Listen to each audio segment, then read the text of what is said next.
Hey dudes, welcome to Splat from the Past, the only 80s themed horror and sci-fi show where things can get totally radical.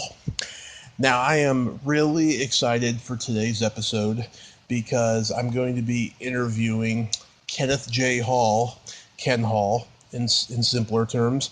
He is the creature makeup artist on such classic movies as Ghoulies. He was Critters. He was part of the Critters crew on that. He wrote Nightmare Sisters with Linnea Quigley, Brink Stevens, and Michelle Bauer. He directed Linnea's Horror Workout. And let's see, he designed The Killer Snowman and Jack Frost. And he also wrote my favorite Fred Olin-Ray movie, The Tomb. And we're going to talk about all that stuff, little other movies he did here and there and stuff, and just talk about his journey. I can't wait. His awesome wife, Amanda, is a frequent guest on the podcast. She arranged for this because I've been wanting to interview Ken for a long time, and it's finally going to make it happen. I can't wait. So, here is my interview with Kenneth J. Hall. Hello. Hey, Ken. Welcome to the show. Hey, how are you? I'm great. How are you today? I'm doing fine. Yeah, just another day of quarantine, huh?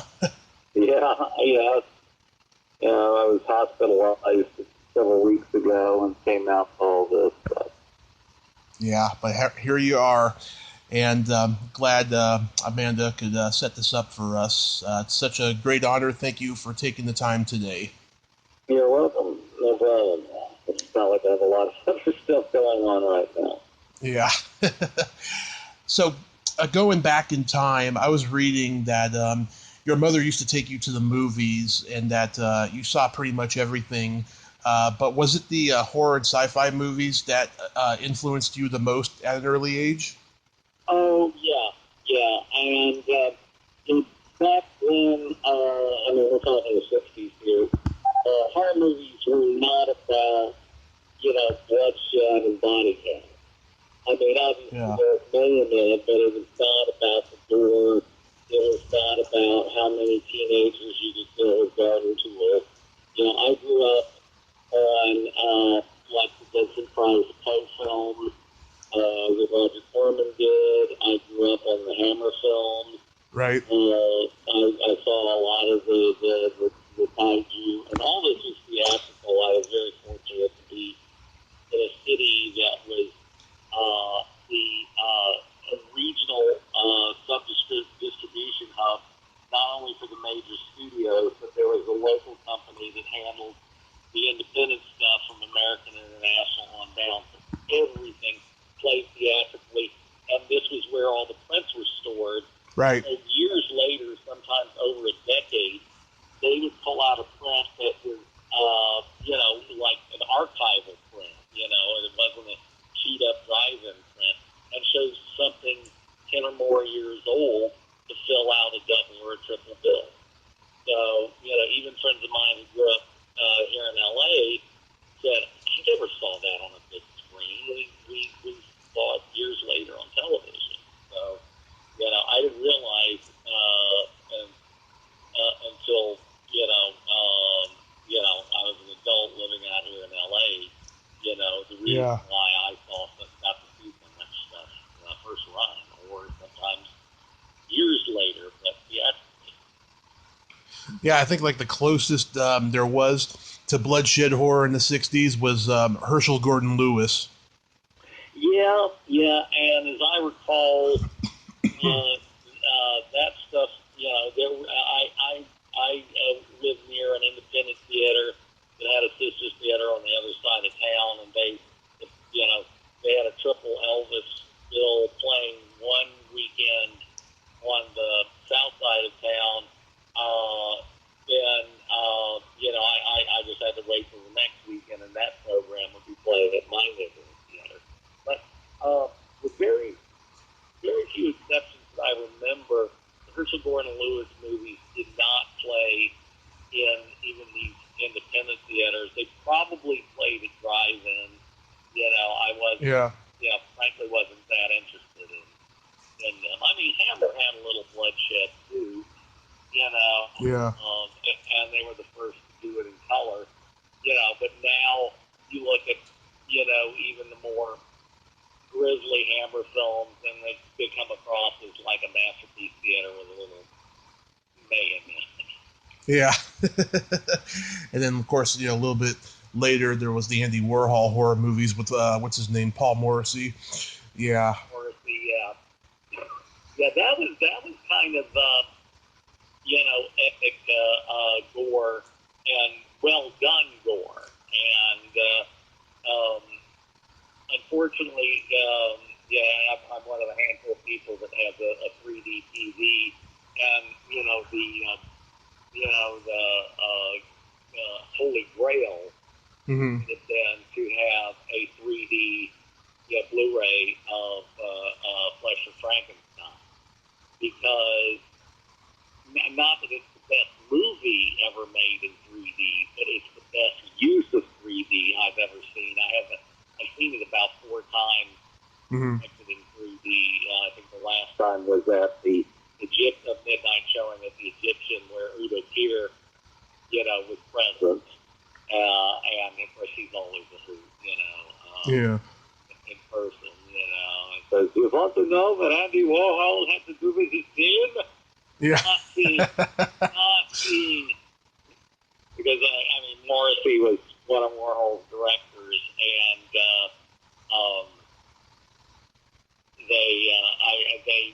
I don't know if it was Morrissey himself or the distributor that, can we, put your name on this, to help Paul's film, and, he said yes. But anyway, the use of the 3D is exactly what you want in a 3D movie. It's like in your face, in trails, just big clippers to chop somebody's head off, bats flying around, Yeah. The reason why 3D is, kind of subsided again is because, you don't want to see,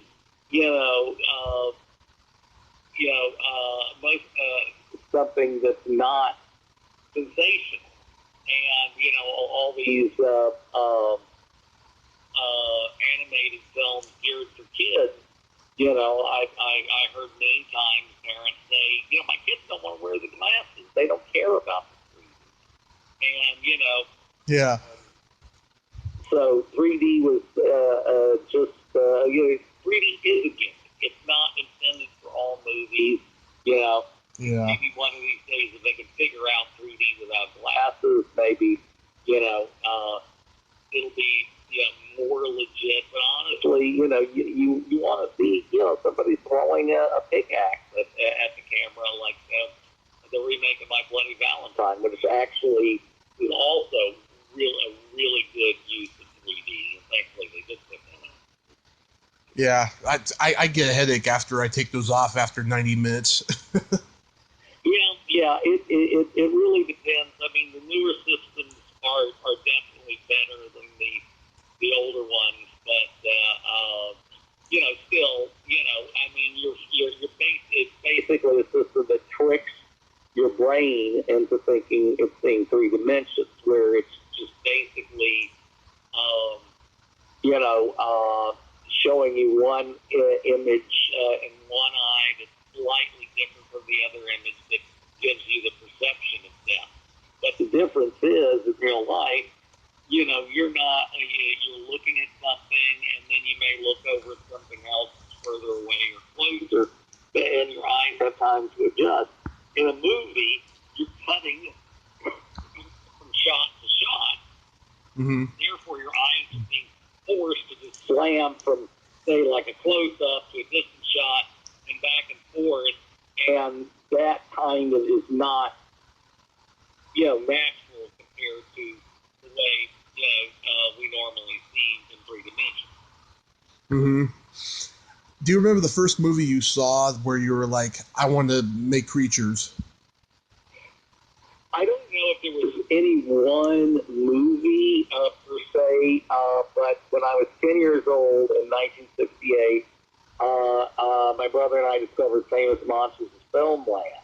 Mm-hmm. I think as a matter of fact, I know for a fact that issue number 64, it had a painting, it may have been a Go-Go's painting of a saucer man on the cover. But one of the things that was in there, and this was probably a reprint because it was years after Outer Limits, had aired. Santa Claus was notorious for reprinting articles, sometimes over and over again. Mm-hmm. But at the time, there weren't any other. It was the first monster magazine. It had been around for 10 years, and foreign publications I think had tried to do a second one called Monster World. That didn't last very long. But anyway, the article that fascinated me was John Chambers doing a makeup test for the alien in the Six Finger episode. I mean, it wasn't David McCallum they were testing it on, but it was in that case, it was a full over-the-head foam latex, prosthetic mask that was pretty much only blended around the eyes and the mouth and maybe even, around the neck.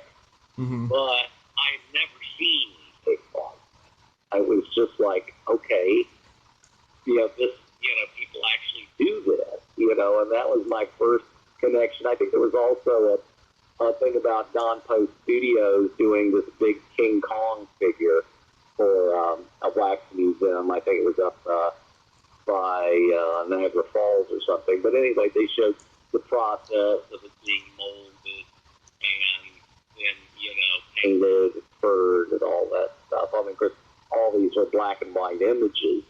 But that was the beginning. And, of course, that's where I first heard of Rick Baker, who, later kind of changed not only my life, but my brothers and some of our friends. We met him at a convention in Houston in 1977. Wow. Star Wars had recently come out, and, it was, through various magazines at the time, there was Starlog was there. It was, I think, still before Fangoria came into being. But Starlog, one of the things that had been mentioned was Rick had done augmented some second unit stuff, with creating some aliens to enhance the Cantina sequence. And of course, because, this is before Rick had won any Oscars or anything like that. He was not known to the general public at the time, but he was definitely known to us fans. So he was very accessible. He saw my brother and I made a replica of the Metaluna mutant from this island Earth, and he gave me first prize in the costume contest. But my brother and his friends had, Godzilla suit, which later on was used in Ghoulies Big Adventure, and some other fun fabricated creature suits. So Rick literally approached all of us and said, hey, my public talk is going to be kind of very general, but I know you guys want to, hear more technical stuff. So he literally invited us up to his room to give us all sorts of sources and tips and that sort of thing. And even though none of us could hold a candle to the man's talent, he was like probably the first literal fan who became a pro. And that was, I think, the main inspiration that got us, most of us out to California in the early 80s. And I never worked for Rick. Several of my brother's friends did. But, I got into making effects. Of course, I was also really interested in getting into filmmaking as a writer, director, whatever. But I realized, I had mostly theater credits in that arena, from back in Florida. So, but I had done a lot of playing around with, not only foam fabrication, but actual sculpting and mold making and so forth. But, the resources I had was able to put together a portfolio that, so I figured that would be the way I broke in, which is what happened. I went on 3 interviews, and the third one was at the Berman studio for Space Hunter. Yeah. Ironically, in 3D. And in particular, he was looking for people who could do foam fabrication. And Mark Tyler, who was coming out at the same time, he and I got hired because, we had done that. And, but I got, it was an incredible educational experience because Tom was kind of old school. I always say this, and I say this respectfully, but there were so many people who were followers of the gospel according to Dick Smith as passed on to Rick Baker, Steve Johnson, etc. And unfortunately, a lot of these guys, unlike Dick Smith and even Rick Baker, they followed the teachings too arduously, and therefore thought basically, were of the opinion, there's only one way to do this, and that's the way we learn from these guys. Yeah. And I've heard that even in the puppetry community, that some of the old timers that had worked for Jim Henson say, "Oh, well, this is the way Jim did it." Well, Jim was a known innovator, and probably if he found a better way of doing something, would have gone that way. But, yeah. And I'm not saying, that, the newer techniques aren't valid. As a matter of fact, a lot of it is, but, essentially Tom, whose dad was, Ellis Berman Sr., who ran the prop department at Universal and even did the limited amount of molded latex work for Jack Pierce, like the Wolfman nose or the Frankenstein headpiece. So he learned a lot of stuff,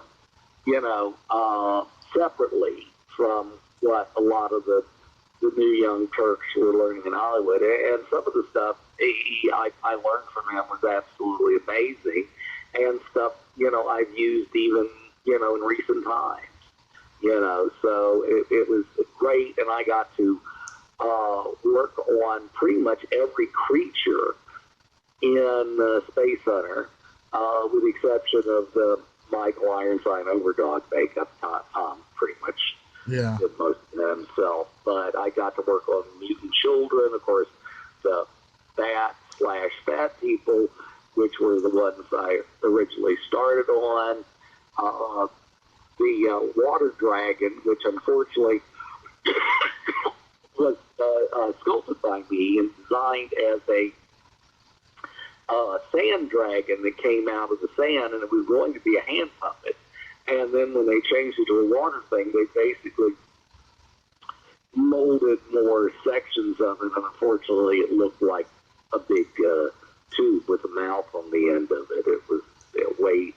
It didn't, it should have gotten progressively bigger as it went, from the head down the body. But again, I think it was like a last minute change that they made in the script, and that was what wound up happening and so forth.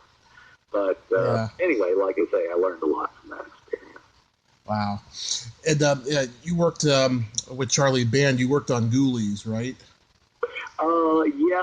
The first Ghoulies, I met John Spiegler on the set of Dungeon Master. I've been doing some PA work for Empire Pictures, and Charlie's wife at the time, Deborah Dion, saw a little color Xerox flyer I had with an old werewolf mask, and she asked me if I still had it, and I said, yeah. So I was cast as a werewolf in this ice cave sequence, and that's where I met John Biegler, who sadly passed last year. Yeah. God rest his soul. And so they were already building the puppets for Ghoulies at the time, and essentially I got a call, and so my brother and I went out to Roger Corman's old stage, the New World stage, basically a defunct lumber yard on Main Street in Venice. Charlie had rented the sawmill section, which was not even a fully enclosed building. One of the sides facing the street literally had a giant tarp on it, which I discovered when I was behind a wall and backed up against a set wall, and I backed up against what I thought was a solid wall as it moved. And I peeked out. I was looking through a chain link fence out into the street behind the building. Yeah. So so we're there, and I got to meet a lot of cool people who've gone on to much bigger, better things. Mm-hmm. We puppeteered for a couple of days with our arms sticking through shelves. And our screen credits turned out to be additional Ghoulie operators. I was the backup puppeteer, but it was an additional Ghoulie operator, which is one of the goofiest credits I think I've ever had. Mm-hmm. Some years later, when they decided to make Ghoulies 2, which at that time they were working out of the old Dina Chitad studios outside of Rome. So I was kind of the shop supervisor on that. I was coaching a friend of mine, Lynette Johnson, at the time, on how to fabricate her first monster suit, which was the big ghoul at the end. Allegedly, Spiegler wanted them to do oversized sets, and this was supposed to be just the fish ghoulie running around. And from day one, I said, I doubt if they're going to. There's a lot of different sets in this movie already, so I doubt if they're going to build oversized sets. And, my hunch was right. They didn't do that, and they did a rewrite where they summoned the big ghoul at the end who comes around and basically eats the small ghoulies. Yeah. So forth. But we were working on that for quite a few months. We'd actually come in before that, and we did quite a bit of work on a movie called Spellcaster. Mm.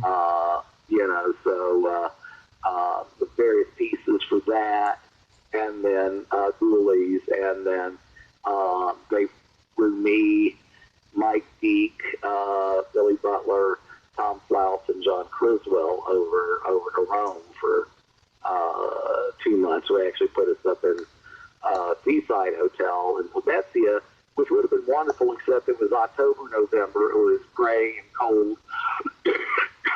Half the businesses in Pomezia had metal shutters on them, and the hotel, which was on the ocean, apparently, in the summertime, there was wall-to-wall topless women on the beach.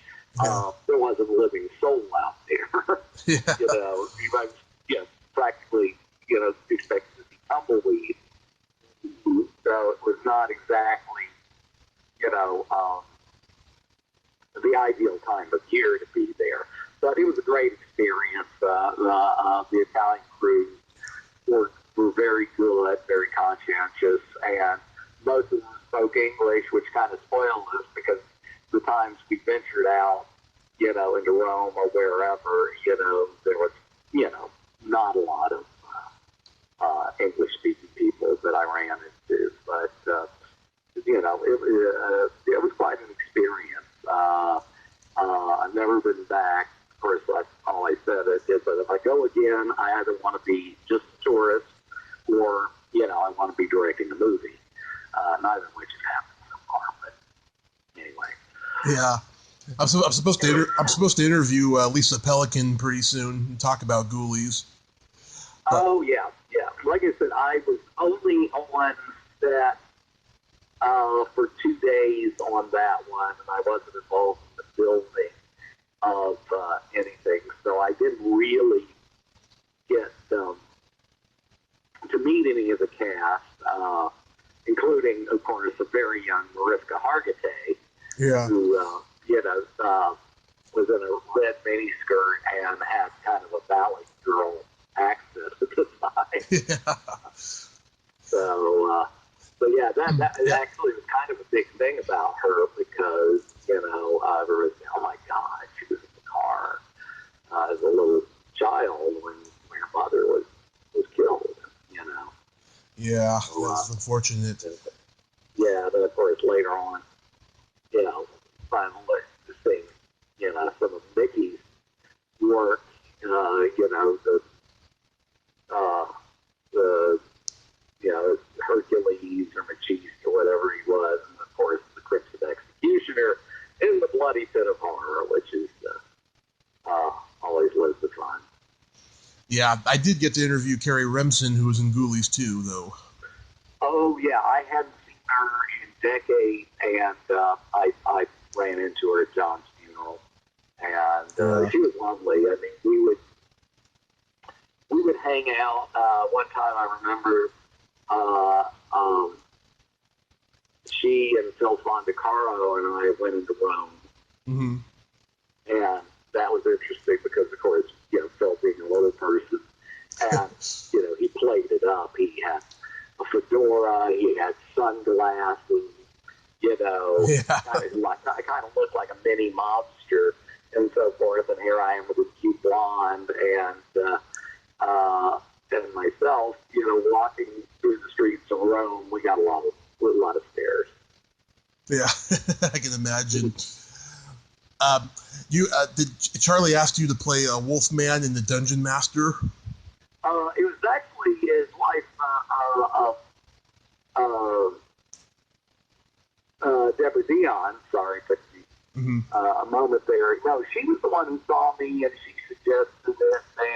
And like I said, I wasn't part of the crew or anything like that. So I was basically hired on as a day player. And then brought my own werewolf. So I don't think I officially met Charlie. I'd seen him about until a few years later, when I was asked to.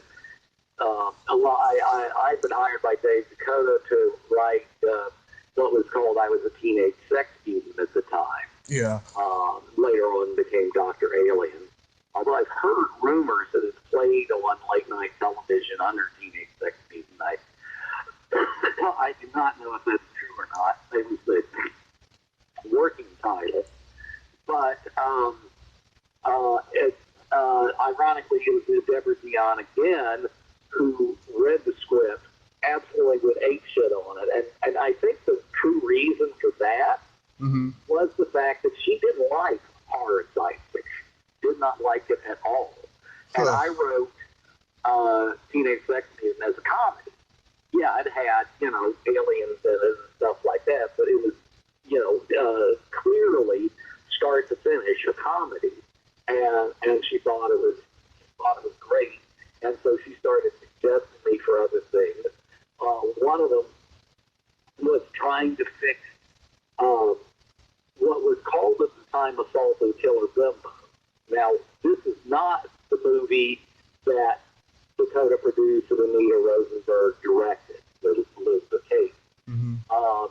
What had happened is, this is back in the days of foreign pre-sales. They would make up a poster, take it to, to Cannes and the ASM, and pre-sell it, based on the company's history and all that. And all it was a title and a poster. I certainly remember the Teenage Sex Mutant poster had nothing to do with my storyline, and it was the same with Killer Bimbo. What the foreign buyers liked was the title. So they originally gave it Gorman Bouchard. He was one of three producers and directors that were doing what they call the Urban Classic series. These were ultra-low budget movies that were being done by Dave Dakota here in California, Gorman Bouchard in Connecticut, and Tim Kincaid, Cynthia DePaula out of New York. Mm-hmm. So Deborah asked me to come to the Empire building and sat in the screening room, and she said, "This is the footage that we're keeping from Gorman's shoot," and apparently they'd had him already reshoot a lot of scenes.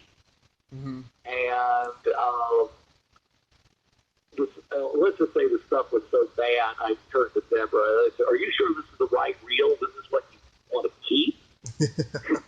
And she said yes. And I think I remember being on a speaker call with her and Gorman, and one of the things was there was a lot of gunplay in the movie, but quite literally every shot, which they were holding toy guns and they were pointing the barrels off screen, so you couldn't see the barrel, so there was no muzzle flash, and they did a pretend recoil with a sound effect. And frankly, that was incredibly lame. There was also no nudity whatsoever in the movie. And so I thought, well, this is, pretty much, and having me write new material, they were going to send the same guy to shoot, in Connecticut. I was thinking, this is pretty much the classic example of throwing good money after bad. This is unredeemable. So this was my first official meeting with Charles Mann.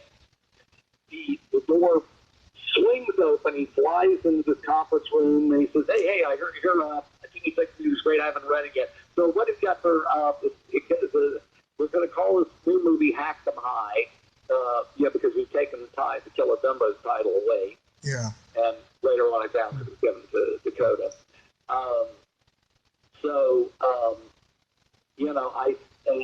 I said, "Charlie, I think he asked me to call him Charlie. He asked everybody to call him Charlie." I said, "There's no way this is going to be a good movie." He said, "I know it's not going to be a good movie, but I want to be able to at least release it. So what do you got?" Yeah. And I flashed back on a movie that happens to be a favorite of mine, for the sleeper of a picture from the 60s called Chamber of Horrors, with Patrick O'Neill and Cesare Genova. It's actually a really good film, although it had one of the cheesiest gimmicks ever. There's actually no blood or gore, really, in the entire movie.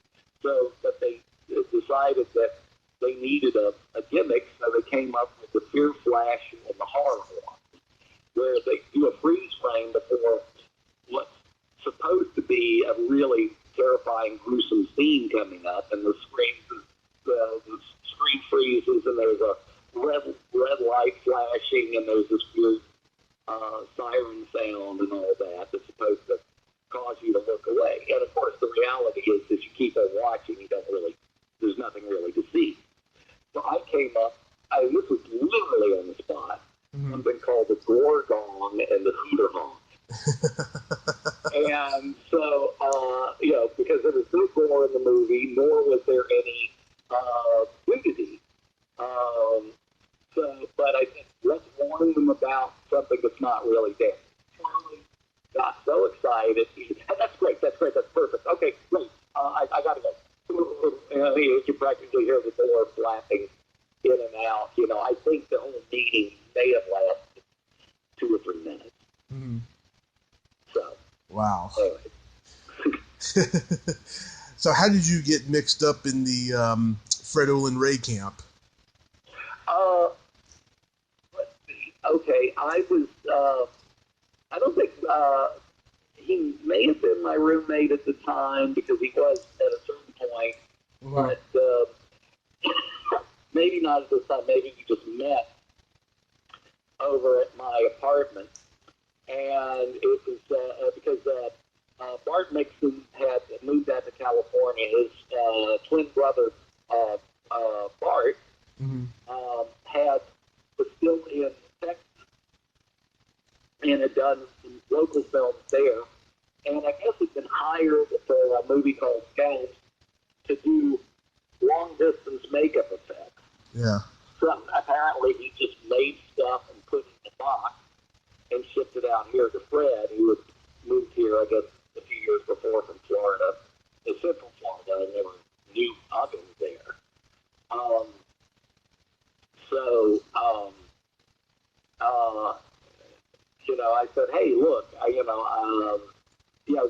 was starting to get hired on big pictures. He worked on location application on the original RoboCop, for example.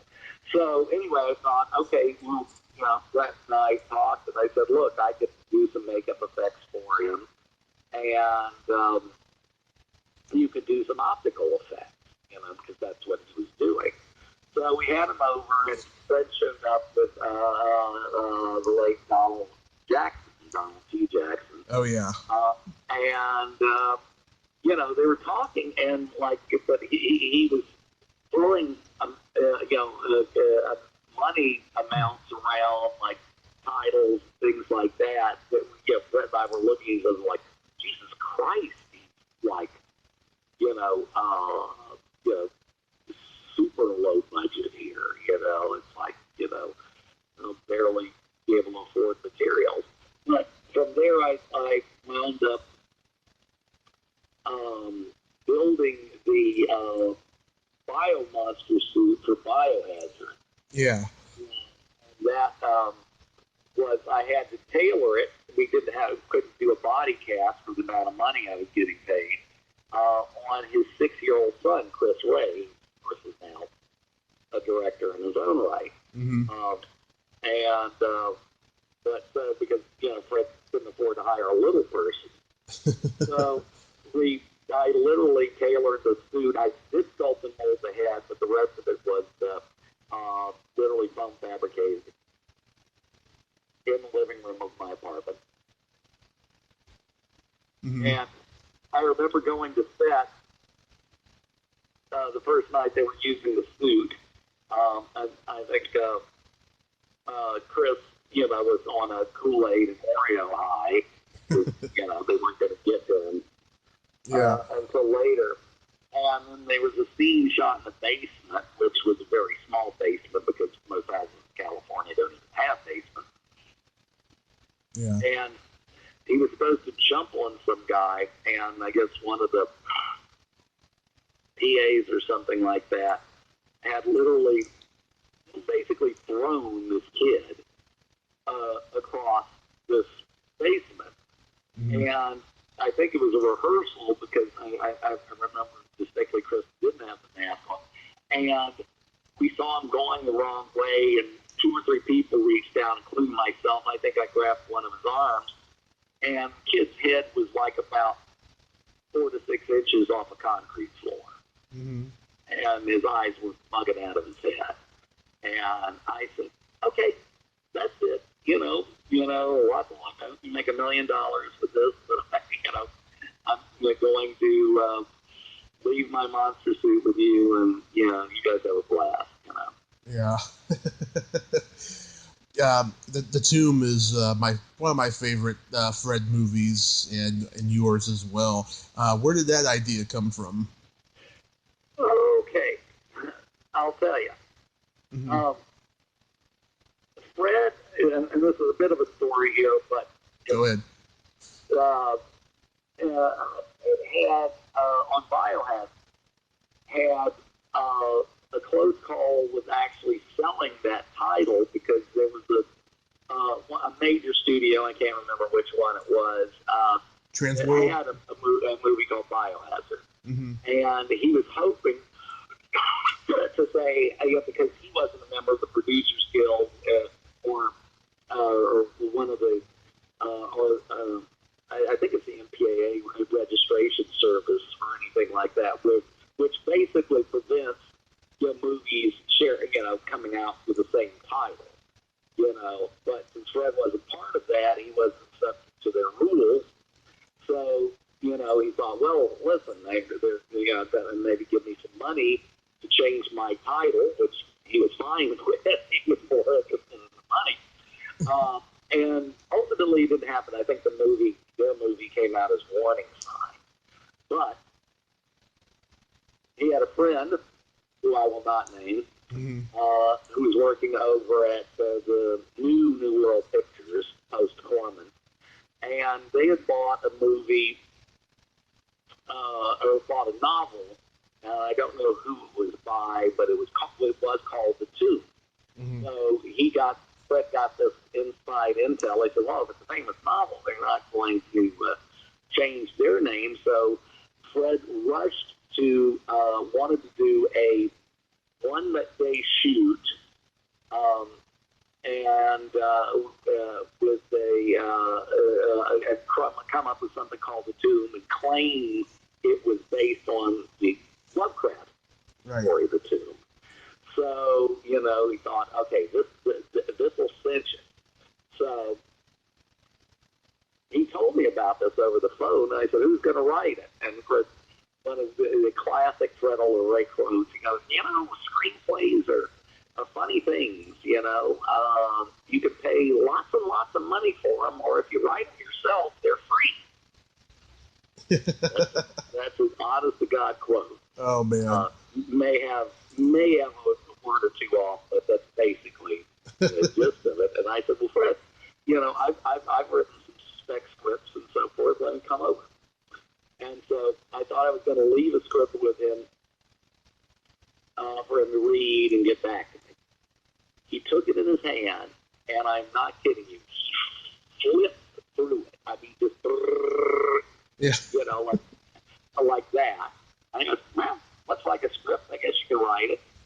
And he wanted 20 pages. And I said, okay.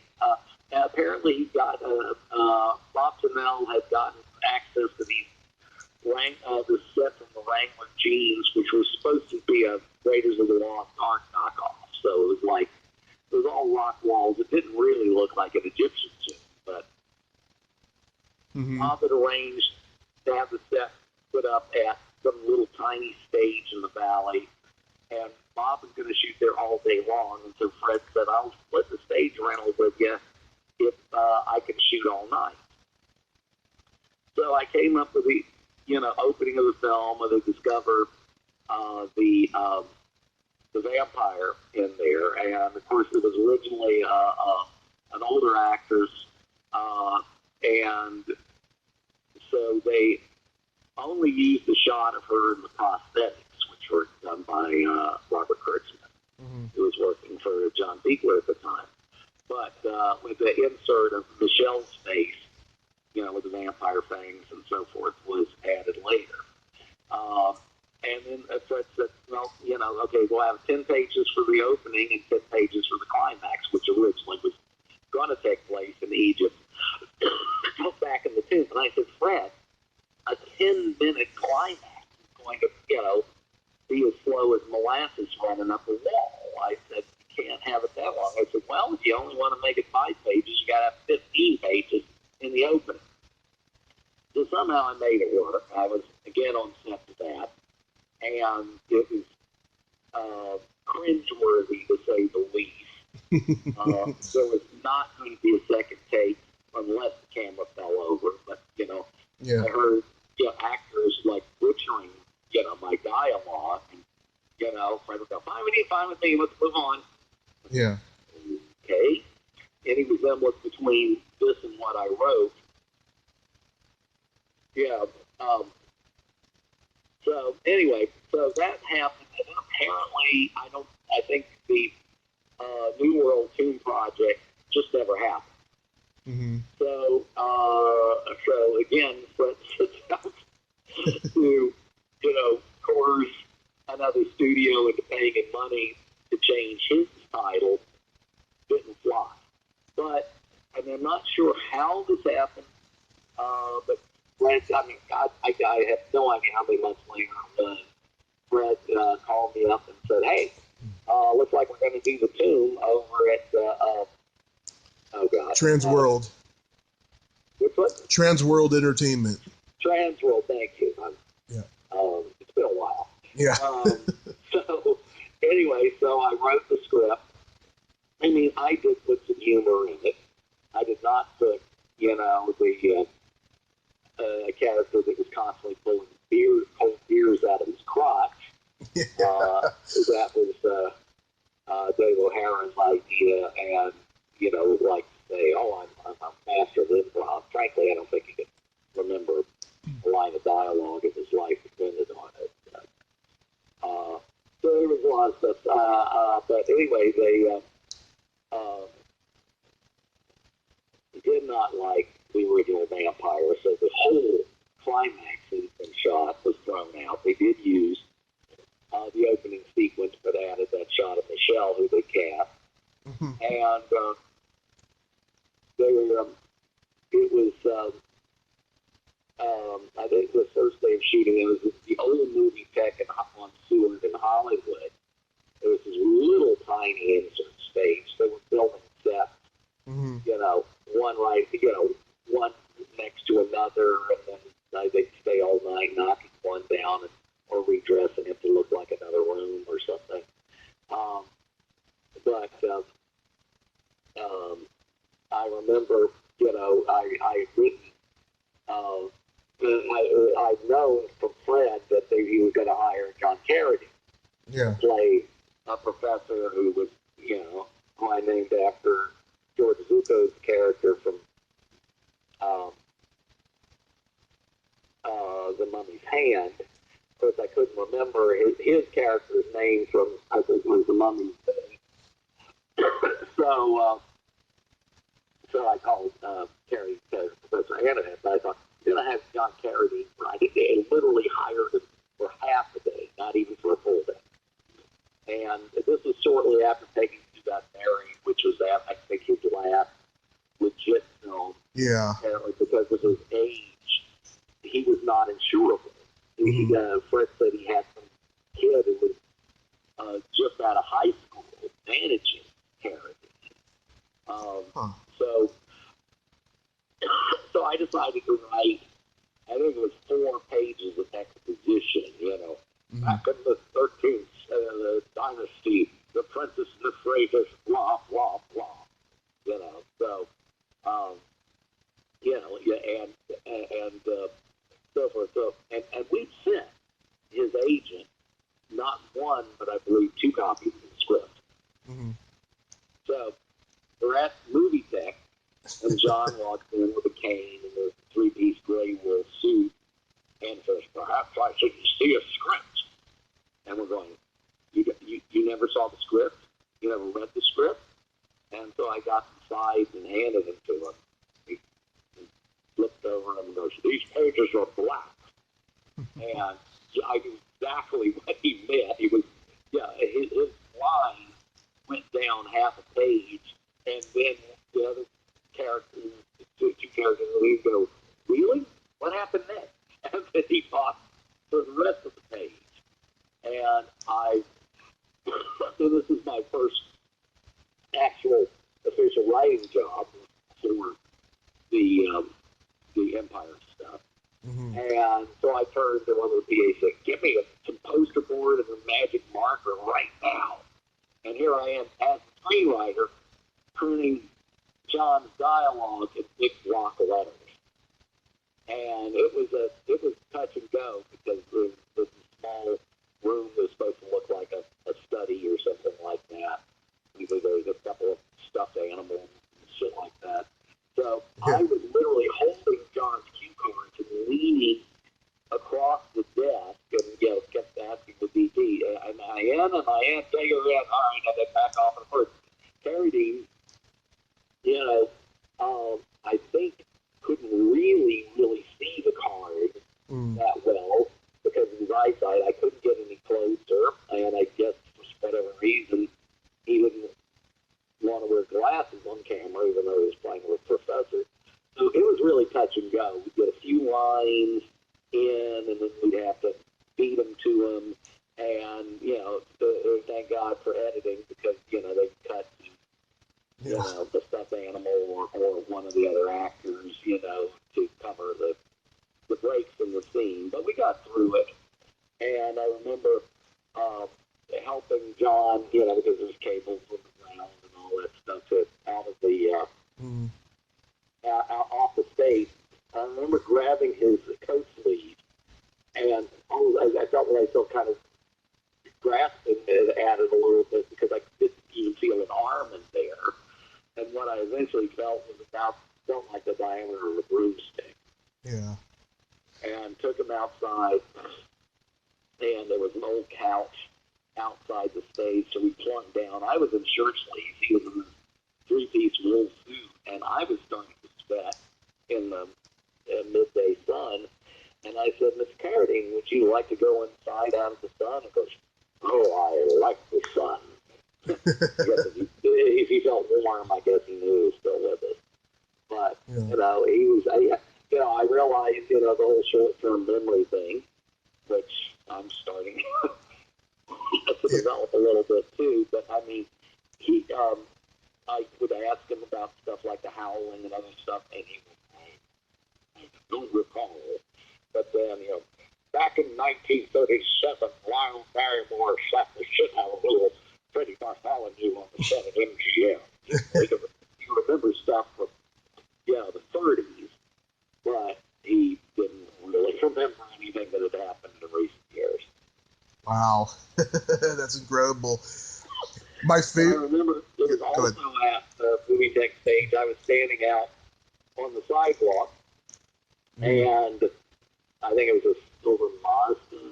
I can't remember the make, but car pulls up, and this young woman gets out with her hair up in curlers, short, and so forth. And she had a number of dresses and bags she's carrying, and I don't know what my face looked like at the time, but the first words I ever heard from Michelle were, "Don't look at me like that. I don't have my makeup on yet."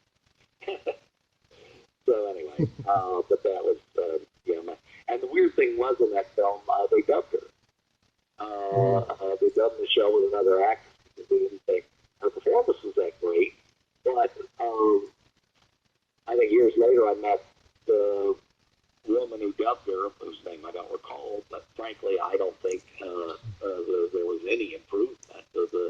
It still sounded very flat and stilted. Yeah, my favorite line is when Jay Richardson wakes up tied up and he says to Michelle Bauer, "Do you work for the IRS?" That wasn't Jay. That was one of the few movies made by Fred that didn't have Jay. It was a guy actor named Dave O'Hara. Oh, Dave O'Hara. That's right. I'm sorry. Dave O'Hara. That's okay. Jay, I don't know if Hollywood Chainsaw Hookers was his first one for Fred or what. But anyway,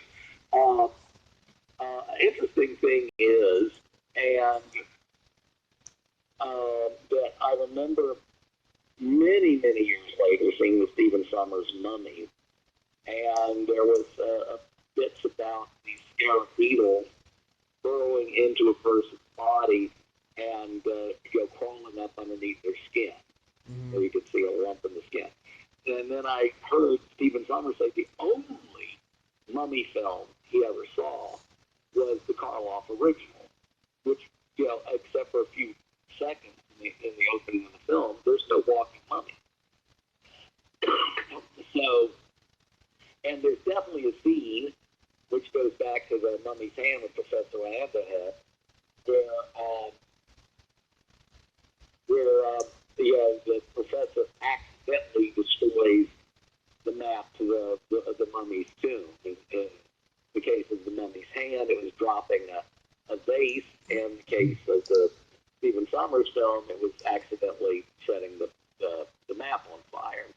So that he had obviously seen, but I think he also had seen the tomb because it was a little too much of a, coincidence, that he's got scarab beetles, albeit CGI ones, crawling up under people's skin. Yeah, I talked to Craig Hammond the other day about the movie. Oh, yeah. Craig's a great guy. Yeah, he has good memories of making it. And I talked to Susie Stokey last summer. She became the first woman on my podcast to ever have an orgasm. On your podcast? Yeah, last July. I couldn't believe it. Well, maybe I'll listen to it, but can you give me the link? Yeah. Basically the Reader's Digest version of that. Yeah, I'll tell you exactly where it's at, too, so you can go right to it. Michelle Bauer is my dream girl to this day, and she's also my dream guest to get on the podcast someday. God, I would love to interview her. She would probably do it. It's, the thing is she's not on Facebook. Yeah. And I don't even know if I have her number.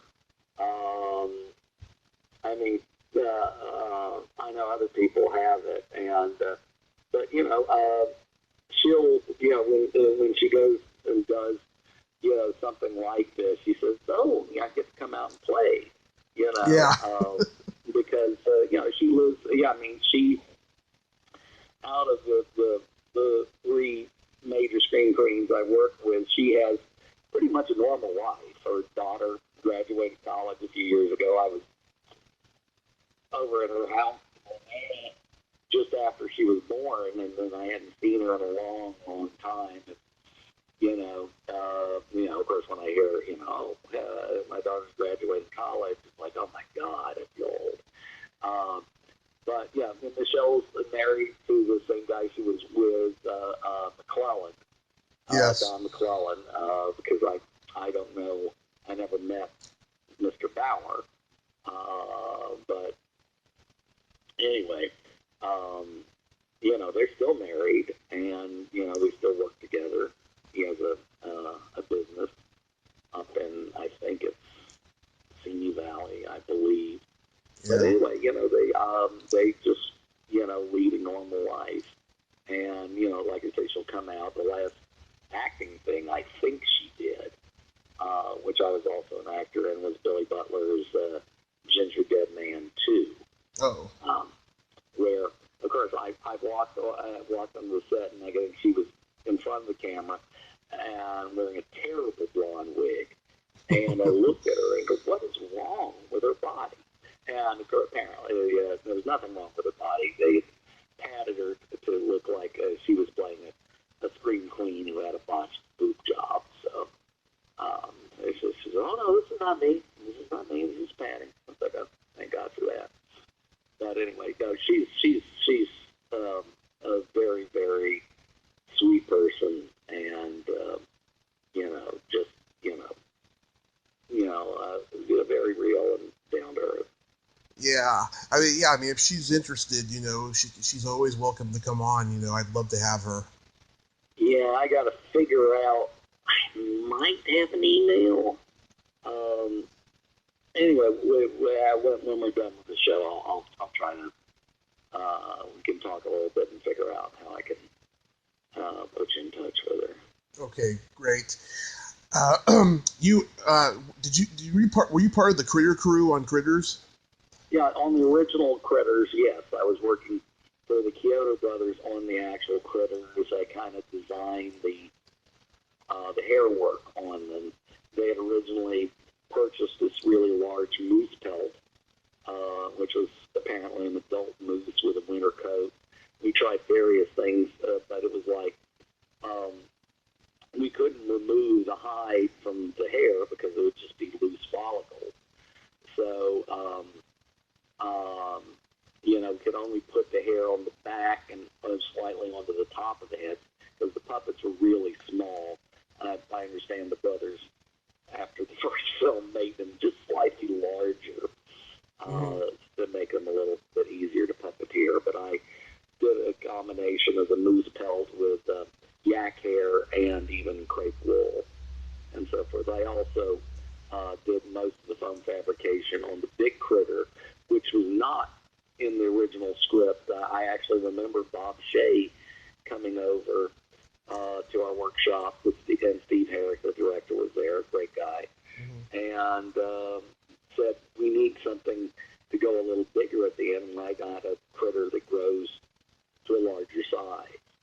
And then for a while, they were trying to find little people who would work non-union, and I remember some of them came over to the shop. Kathy Gibb,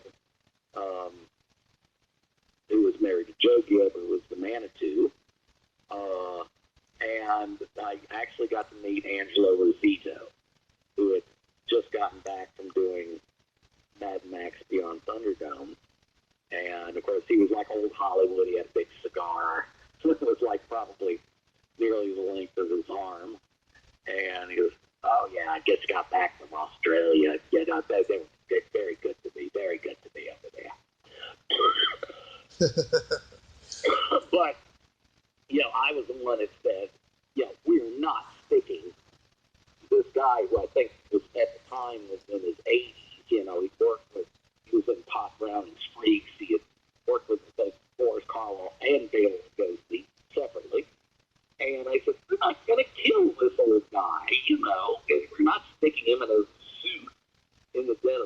were out there. I don't count exactly where they built the farm, and that I visited the set once, and it was pretty amazing because that house was built from scratch.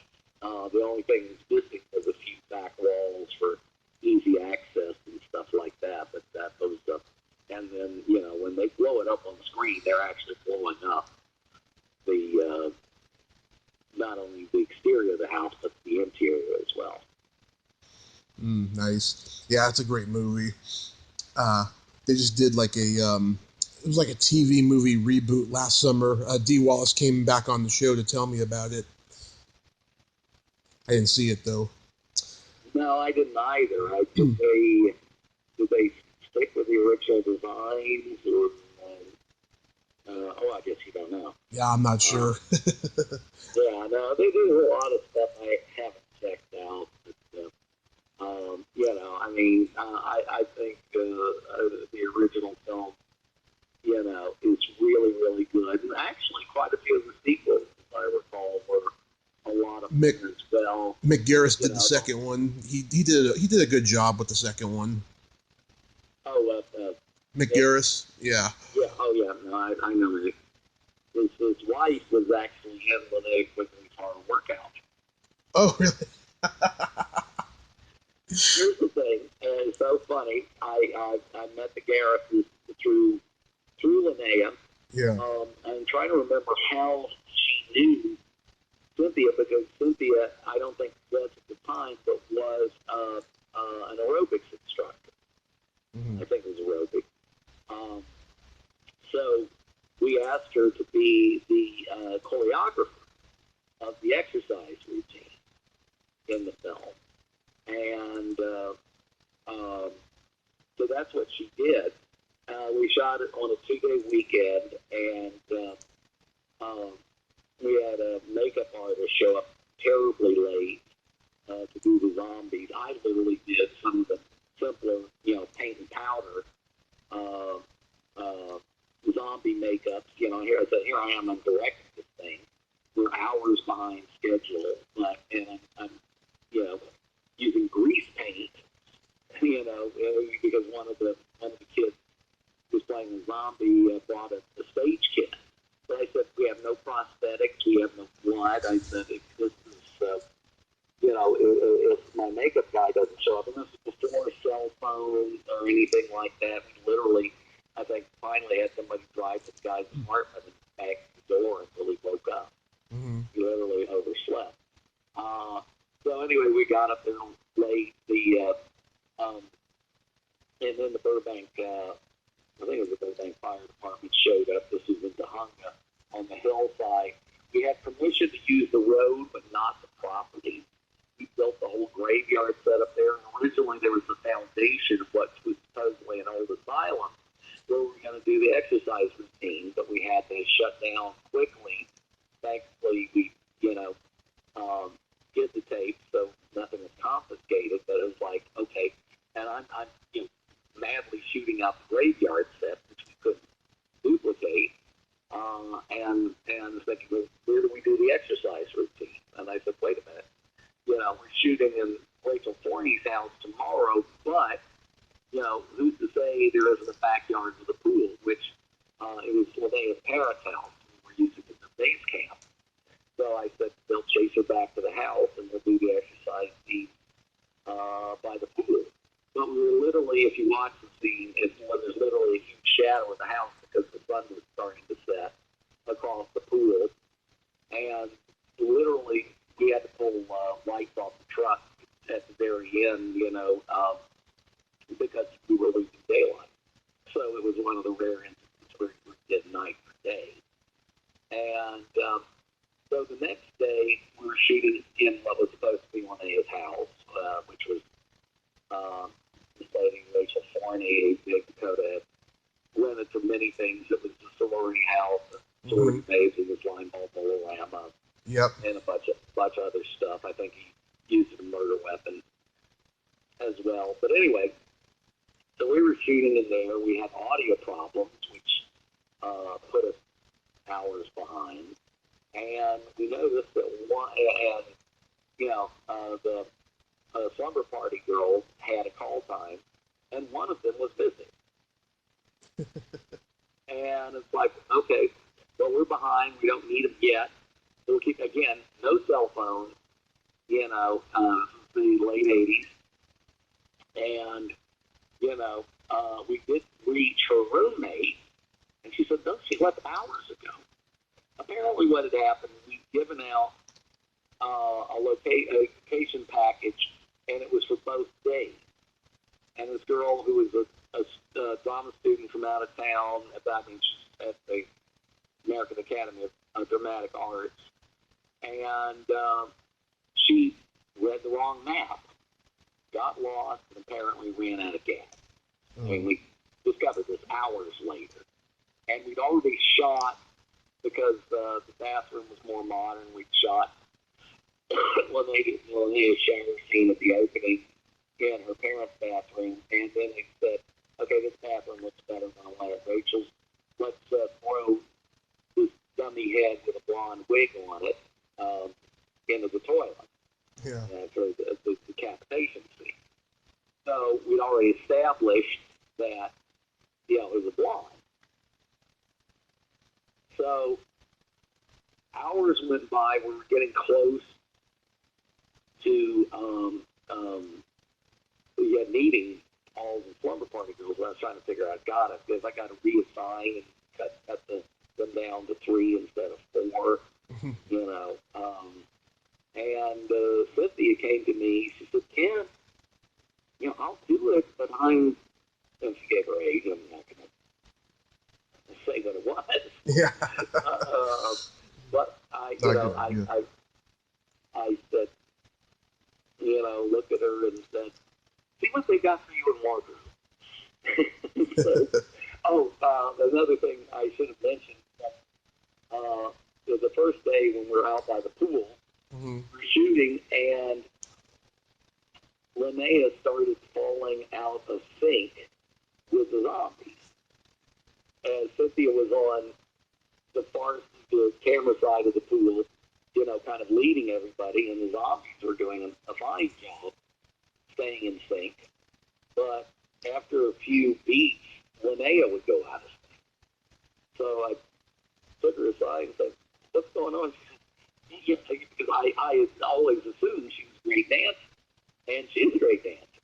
However, she told me a little fact that probably would have been good to know before this. I flunked out on cheerleading squad because I couldn't keep up with the other girls. Yeah. And I said, really? Okay. So, again, you'll notice that the wide shot that shows all of them, goes on for a minute or so, and then you either cut to the zombies or cut to Linnea, for that very reason. And so when we did the slumber party scene, I had to put Linnea in the middle, 2 girls in the back, and two other girls, including Cynthia, in the foreground. Wow. Yeah. If you listen to the commentary track and or the interviews we do, the hard workout was literally, it was an old style linear video.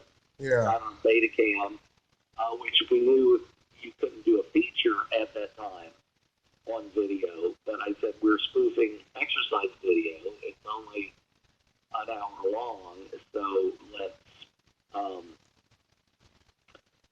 do it this way. But it was such a nightmare. I do not ever recommend, thankfully now in the digital age, when I did Halfway House, it was such a liberating experience because I was tense, particularly in post, for all sorts of shit going wrong, and none of those problems exist anymore, thankfully. Yeah, I'm the biggest lover of Linnea's horror workout, and the one thing I do remember from the commentary that I listened to is you said that guys on the crew were like excusing themselves to go to the bathroom every time Linnea was naked. I don't recall actually saying that. Linnea was, obviously we didn't have a giant crew Yeah. switched in this bathroom. But Linnea was completely comfortable doing the nudity, and it was like, and the average person would go, you're on set and she's naked, and I'm going, no, it's not like that. It was like, okay, Linnea's in the shower. Oh, you're already naked. Okay. All right, we're going to start on her face, go down to her breast. Okay, turn a little so we just see your butt. Mm-hmm. Okay, up to her breast, stay on her breast, go up to, no, stay on her breast. It's that clinical. Mm-hmm. I mean, we had tons of nudity in my last feature, Halfway House. And again, it was pretty much, and we definitely closed sets for that. And Janet, the lead actress, took a little extra precaution. I guess she'd gotten burned before on a set, saying, "Oh no, we're not going to see your crotch." So she literally put tape over her crotch. But I said, "Look, we're going to do breasts, we're going to do butts, but we're not going to do frontal nudity." Mm-hmm. Well, to me, it's a masterpiece, and it still holds up. Halfway House. No, the horror workout. Oh, okay. Yeah, what was funny was, thankfully, Charlie Band, because Dave Dakota was one of the producers on it, got Charlie to give us the clips from Sorority Babes and Creepazoid and so forth, and Rick Sloan gave us Vice Academy. I know Rick, yeah. And Richard Gabby gave us Assault of the Party Nerds. But it was funny because it was hard to get clips because, again, this production wasn't registered with SAG, so we couldn't use Return of the Living Dead, Night of the Demon, or even, I don't remember if Hollywood Chainsaw Hookers. I don't think Fred and I were talking at the time. I can't remember. I don't think that was SAG, but we couldn't get clips from that either. We used Bill. But, so we were kind of limited in, the clips we had. Mm-hmm. I talked to Stacy Greason about Terror Night. What are your memories of that? Well, it was a miserable experience. Yeah. Reno was, and I'm not going to even say rest in peace because he's a terrible person. Yeah. And I cast the movie. Mm-hmm. And I did one of the later rewrites on it, not when they all of a sudden brought in Shakespeare and John Ireland. That was not in my script, but I tried to, because Mick was insisting it be like an Errol Flynn type character, and this was the fucking 80s, and it's like, yeah, even somebody from the 50s would be much, much older. And so I came up with this whole cyborg thing where there's this ancient guy, some kind of a biomechanical suit, which I think they kept in one scene where they find a hand or something like that, but then threw that out and threw in this ending. So I left the picture, and Linnea had been cast, and she left too. But Michelle stayed, and I think most of the other actors stayed. Interestingly, and Richard Gabby always says this to me when I run into him. He was the second runner-up for the part Billy Butler played. Mm-hmm. And of course, I knew Billy well, but Richard had given such a good audition. I pulled him aside and said, "Richard, you're giving a great performance, but there's another actor I am going to use for this. But I promise you, I will remember you." And I did. I recommended to him to Dave for the male lead in Nightmare Sisters. Mm-hmm. And that's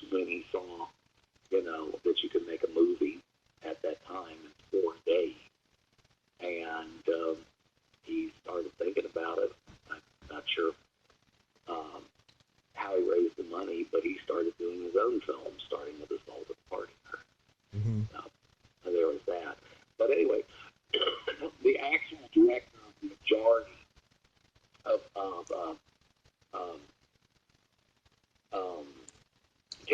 Terranite. Yeah. Also now known as Bloody Movie, both of which, I said the poster should be white with a blue strip across it. It's a horror movie, because talk about two generic sounding titles. Terror Night. Ooh. Anyway, Nick had this was his first quote unquote legit film. He was a porn producer. Mm-hmm. And he called a porn director that I guess he worked with, who happened to be Fred Lincoln from Last House on the Left. Fred, I guess, had been doing porn for a number of years, and Fred had a miserable experience from his own lips to me. And, Nick screamed at him and basically everybody else for the entire shoot. So, I mean, he was horrible.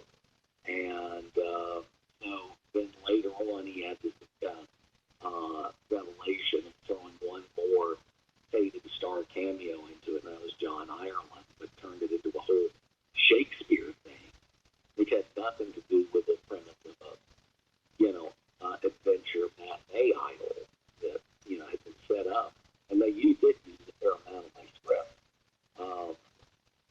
up to the end. Mm-hmm. So, and he brought in, of all people, Andre Guitar, whose claim to fame was directing House of Wax in the 50s. Gregory Peck's first movie, too. Yeah. Yeah, so, and both Fred and Andre refused to put their names on the piece of shit. So they, so Nick took the director. Oh man, that's crazy. Yeah. To have I was never on the set. Once I walked out that door, I had nothing to do with it beyond that. I did go to the screening, and my date, it was not in the industry at all. Said, why is the sound so bad? And I said, because they know that's one of the things they don't allow for in these low budget movies. So it's even worse, since the ultra low budget, micro budget digital age came in. Half the time they don't even like the scene well, but the sound is even worse much of the time. Wow. It is. You've seen it all, Ken. You've seen it all. Well, I did down. Did you say you have or have not seen Halfway House? I haven't seen Halfway House. No. Well, it came out in 2005, which is a long time ago now. 15. But I had some family money at the time, and I financed it myself. And it was interesting. I was executive producer on it, but I hired a great guy, Ethel Gardy, who's gone to do a lot more producing in the genre since then. But that, for the first time, I wound up jumping into the AD spot because we had foolishly left out an assistant director. But I brought in a lot of people that I knew, Tom Calloway, who had shot movies for Dakota, and I had shot some bits and pieces with him later on. He shot some of the second unit for me on Tales from the Hood. Mm-hmm. Well, actually, no, that's before that one, I think. So Calloway was our DP. He did an amazing job on his first digital feature, although he had something close to 100 movies under his belt on film. And our sound mixer was DJ Ritchie, who was I first met as the sound mixer on Nightmare Sisters. So we had a lot of familiar faces behind the camera, but unfortunately, as the actors I'd worked with were a little weren't closer to my age than the age we needed. So I, had to go out and find, some new girls that were, and I knew because of the amount of nudity, we couldn't do the old trick of shooting the nudity the first day, or all of the nudity the first day. That would have been probably, 5 or 6 days worth minimum in the first day. So I said, I have to find girls who've done it. And I was very fortunate to find them. And I think one of the reasons they did it because we were, not paying very much. So, but several of them had, including our lead, Janet, had only done, roles where, take a shower and get killed kind of roles, that very meaty. And I said, no, you're playing the lead in this film. You've actually got a character, you've got dialogue, you've got action, and you've got the nudity. But I think that's why I got lucky, because I gave a lot of these girls a chance to actually do a role and not just do random DNA. Mm-hmm.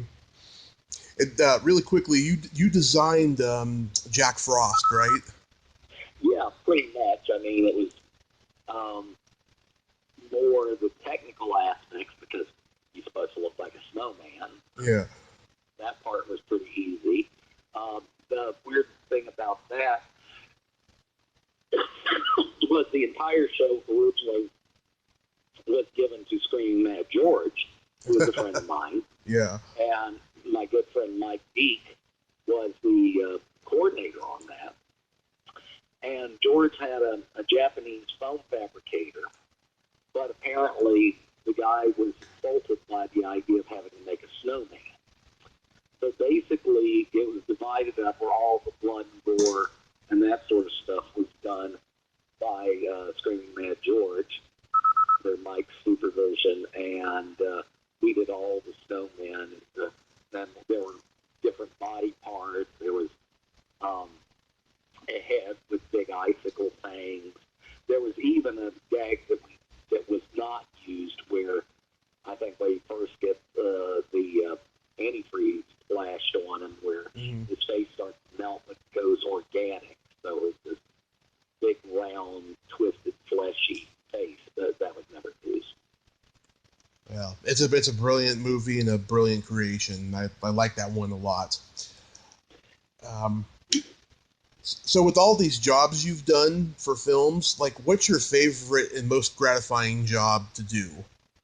Well, unquestionably making house, because other than the financial restrictions, it was something that, I wrote and directed that I was in complete control of. And no, there's nobody telling me, don't do this, Mm-hmm. Maybe there should have been, because it's a peculiar film. It's not truly a horror movie. I don't think it would scare anybody unless they've been living in a cave most of their lives. It was kind of a homage to all things Roger Corman, combining the juvenile delinquent films of the 50s, the Corman Poe Lovecraft films of the 60s, the Women in Cages films of the 70s, sort of the slasher films of the 80s. And I even cast Mary Warren off as our villain, who was an evil nun that turns out to be a Lovecraftian priestess sacrificing topless girls in the sub-basement to a one-eyed, tentacled Lovecraftian creature. Mm-hmm. Wow. So I know you just got back from doing something. After quarantine is over, do you have any future projects planned? Well, I hope I do. It's the question of I was answering inquiries today but I have to be honest, it probably would be another 4 weeks minimum before, I feel comfortable, leaving the house. Yeah. The previous project was also a super fun one. I was the creature effects designer and supervisor on a movie that had been announced last year as Wally's Wonderland. Mm-hmm. It's been submitted by fans being a ripoff of Five Nights at Freddy's because it's about pizza restaurant animatronics coming to life and killing people. And of course, people also mentioned that terrible Banana Splits movie that came out a year or so ago. When you can't even make the costumes as good as the ones from the original Hanna-Barbera series, which was not a horror film. It's a Saturday morning kids show.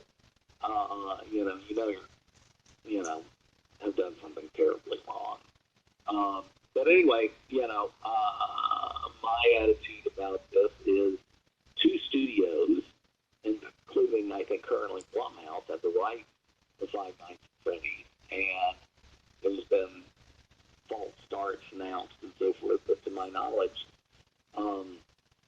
there's no plans to go into production. So this movie may fill the gap. It's very, very unique, and I think it's going to be a lot of fun for people. We've got Nicolas Cage as the lead, who, by the way, is a wonderful guy. He's a big monster kid. Yeah, Amanda mentioned that on the phone the other day. Oh, yeah. I mean, before I could formally introduce him, I heard him talking about old Godzilla movies to the set dresser. And they were bestowing gifts on him. I think he gave Joseph this amazing jacket that had, photographs of Godzilla all over it that he had brought back from Japan. So, and then I think Joseph gave him a King Ghidorah toy that actually made that trilling sound effect that Ghidorah did. And Mickey could joke with the producers, this is what has given me strength. Yeah.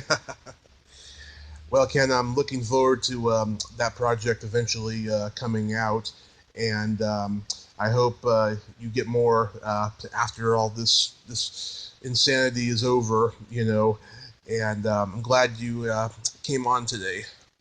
Well, thank you so much. Yeah. If you would, all the details about this podcast, I will definitely promote it on social media. Oh, absolutely, yes. And if you have any info of Michelle's that you want to give me, then we'll do that as well. Yeah, are we friends on Facebook? Yes, we are. Oh, okay. All right. So yeah, you can message me, and I'll think about how to contact Michelle and message you back. Awesome. Well, Ken, you have yourself a great day and a happy Easter to you. Oh, God, yeah. I ordered it online, but still. Yeah, we bought a whole bunch of them a couple weeks ago, so we got them in the house already. That's great. It's like I haven't done this in years, but what I used to do is do a tequila egg hunt. I wound up doing them in my house years and years ago.